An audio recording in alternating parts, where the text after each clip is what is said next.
All about tomorrow family में आपका welcome है। हाईली प्रोडक्टिव लोग ज्यादातर लोगों के कंपैरिजन में चीजों को डिफरेंट तरीके से करते हैं। उनके पास स्पेसिफिक हैबिट्स, प्रोसीजर्स और सिस्टम है जो उन्हें बहुत इफेक्टिव और एफिशिएंट बनने में हेल्प करते हैं। एक्चुअल में वह अपना संडे भी ज्यादातर लोगों से अलग तरीके से स्पेंड करते हैं। कई फील्ड्स में सैकड़ों सक्सेसफुल लोगों को स्टडी करने के बाद, चाहे वह बिजनेस, एंटरटेनमेंट, आर्ट्स या स्पोर्ट्स हो, मैंने पाया है कि उनमें अधिकतर 5 एक्टिविटीज को करने का संडे का रिचुअल करते हैं जो उन्हें अगले वीक में हाईएस्ट लेवल ऑफ प्रोडक्टिविटी हासिल करने में मदद करता है। ये 5 हैबिट लगभग 30 से 60 मिनट तक चलती है, इसलिए आप बाकी दिन आराम करने और बाकी मजेदार चीजें करने में स्पेंड कर सकते हैं। Habit number 1, setting goals. हर संडे को हाईली प्रोडक्टिव पीपल जो काम करते हैं उनमें से एक है आने वाले वीक के लिए नए गोल सेट करना। इसमें सिर्फ कुछ मिनट लग सकते हैं, लेकिन ये आपको कहीं ज्यादा प्रोडक्टिव और अल्टीमेटली ज्यादा एफिशिएंट बनाता है। ज्यादातर लोग पहले से ही गोल सेटिंग के किसी न किसी फॉर्म का यूज करते हैं। वे अक्सर लॉन्ग टर्म गोल सेट करते हैं, जैसे 1 साल या 3 साल के गोल्स। अनफॉर्चुनेटली ज्यादातर लोग इन बड़े गोल्स को अचीव करने में फेल रहते हैं, क्योंकि वह इन्हें अचीव करने के लिए डेली या वीकली बेसिस पर कंसिस्टेंट एक्शन नहीं करते। इसका एंटीडोट है बड़े गोल्स को छोटे गोल्स में तोड़ना, जैसे क्वार्टरली, मंथली, वीकली और डेली गोल्स आपको रास्ते में और ज्यादा चेक पॉइंट्स देने के लिए। यदि आपके पास डिस्टेंट फ्यूचर में केवल एक डेडलाइन के साथ गोल है, तो आप उन्हें शॉर्ट टाइम में अचीव करने के लिए कड़ी मेहनत करने के लिए कोई प्रेशर या मोटिवेशन फील नहीं करेंगे। हालांकि हर संडे को अपने लिए 1 से 3 वीक का गोल सेट करके आप अपने चारों ओर एक गोल अचीवमेंट सिस्टम को बिल्ड करते हैं, जो यह इंश्योर करेगी कि आप कंसिस्टेंट शॉर्ट टर्म एक्शंस कर रहे हैं, जो आपको अपने लॉन्ग टर्म गोल्स को पूरा करने में हेल्प करेगी। फिर हर संडे 1 से 3 वीकली गोल सेट करने के लिए कुछ मिनट निकालें, जो आपको अपने मंथली, क्वार्टरली और ईयरली गोल्स को करीब लाने में मदद करेगी।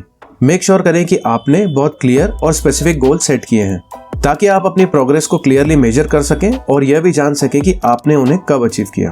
Number 2, planning. आने वाले वीक के लिए प्लानिंग गोल सेटिंग करने के अलावा हाईली प्रोडक्टिव लोग आने वाले वीक के लिए प्लानिंग बनाने में कुछ मिनट भी लगाते हैं। केवल यह चीज आपके काम में इतनी क्लैरिटी और स्ट्रक्चर बना सकती है, क्योंकि आप जानते हैं कि किसी स्पेसिफिक टास्क पर क्या और कब काम करना है। अपने वीक की प्लानिंग बनाने से बहुत सी कंफ्यूजन दूर होती है, जो कि चलते रहने की है। स्मूथली चलना और प्रोकास्टिनेशन को कम करना। साथ ही टाइम से पहले टाइम सेट करके आप अपने वीकली गोल्स को पूरा करना श्योर कर सकते हैं। जैसे कि अब्राहम लिंकन ने कहा था, मुझे एक पेड़ काटने के लिए 6 घंटे दीजिए और मैं पहले 4 घंटे अपनी कुल्हाड़ी की धार तेज करने में लगाऊंगा। पर्सनली मैं अपने वीक का प्लान गूगल कैलेंडर और फिजिकल कैलेंडर दोनों में बनाना प्रेफर करता हूँ, ताकि मैं इसे दिन भर में कई बार मेजर कर सकूं।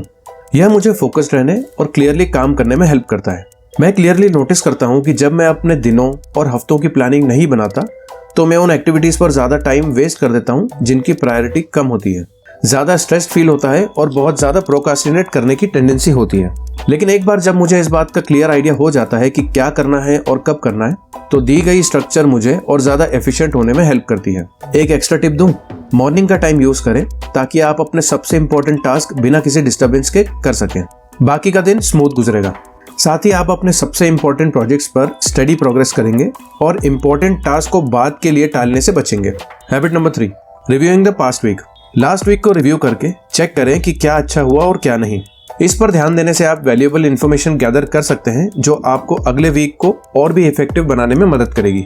एक्चुअल में मैंने पाया कि हर संडे को अपनी प्रोग्रेस और अचीवमेंट पर विचार करने के लिए केवल कुछ मिनट लेने से आप दिन, वीक और यहाँ तक कि मंथ्स का हार्डवर्क बचा सकते हैं। जब आप अपने काम से एक स्टेप पीछे हटते हैं, तो इस बात पर चिंतन करते हैं कि क्या हो रहा है और क्या इम्प्रूव किया जा सकता है, तो आप धीरे धीरे लेकिन श्योरली अपने लाइफ में उन ब्लाइंड स्पॉट्स को खत्म कर देते हैं जो आपकी प्रोडक्टिविटी को कम कर रहा है। यह आपको फ्यूचर में बहुत टाइम, फ्रस्ट्रेशन और एनर्जी बचाएगा। मैं पर्सनली खुद ये सब पूछना पसंद करता हूँ, क्या मैंने अपने वीकली गोल्स को अचीव किया? अगर नहीं तो क्यों नहीं, और अगर हाँ तो क्या अच्छा हुआ? एक्टिविटीज, प्रोडक्ट्स या पीपल। पिछले वीक में मेरे ज्यादातर रिजल्ट्स में किन एक्टिविटीज का कंट्रीब्यूशन रहा, किन एफर्ट्स, एक्टिविटीज, प्रोडक्ट्स या लोगों ने मेरे टाइम और एनर्जी को कंज्यूम किया, लेकिन कोई अच्छा रिजल्ट्स नहीं निकला। ज्यादा प्रोडक्टिव और फोकस्ड होने के लिए मैं क्या बेटर कर सकता था? मेरी हैप्पीनेस, प्रोडक्टिविटी, फोकस और एनर्जी के लिए कौन कौन सी हैबिट्स एसेंशियल है? मुझे किन वीकनेसेस और लापरवाही से सीखना चाहिए? अपने आप से ये क्वेश्चंस पूछकर आप अपनी प्रायोरिटीज और एक्टिविटीज दोनों के बारे में क्लैरिटी गेन करेंगे, जो टाइम और एनर्जी लेती है और ग्रेट रिजल्ट्स नहीं देती है। बेसिकली आप ये डिटरमाइन करते हैं कि आपको क्या ज्यादा और क्या कम करना चाहिए, जिससे प्रोडक्टिविटी में काफी ग्रोथ होती है। फिर हर संडे को इसके लिए कुछ मिनट निकालें पिछले वीक पर रिफ्लेक्ट करने के लिए। Habit number 4, registration. Mental clarity gain करने और थॉट्स को अपने माइंड से पेपर पर ट्रांसफर करने के लिए जर्नलिंग बेहद इफेक्टिव है। जब आप कुछ भी चीजों के बारे में वरीड होते हैं तो आप अपनी इनर आवाज को फोकस करने और प्रोडक्टिव रहने से रोक सकते हैं। जैसे जैसे आप उन्हें अपने माइंड से निकालकर पेपर पर ट्रांसफर करेंगे, आप पाएंगे कि आपकी अंदर का शोर शराबा काम डाउन हो गया है। क्लियरली सोचने, प्रॉब्लम को सॉल्व करने और नए क्रिएटिव आइडियाज को जनरेट करने के लिए फ्री मेंटल एनर्जी और स्पेस। इसके अलावा मेरे पास जो भी आइडियाज हैं उन्हें लिखना पसंद करता हूँ ताकि मैं स्टोरी लाइन के अगले स्टेप्स को और ज्यादा स्ट्रक्चर के साथ समझ सकूं और डेवलप कर सकूं। यदि आइडिया इंटरेस्टिंग निकला तो मैं इसके लिए अगले वीक का टाइम शेड्यूल कर सकता हूं या उसके आधार पर वीकली गोल भी शेड्यूल कर सकता हूं। ऐसा करने के लिए मैं आपको एनकरेज करता हूं कि कम से कम 15 मिनट एक पेन और जर्नल के साथ आराम से बैठें और देखें कि क्या होता है। तुम जो पाओगे सरप्राइज रह जाओगे। Habit number 5, reading.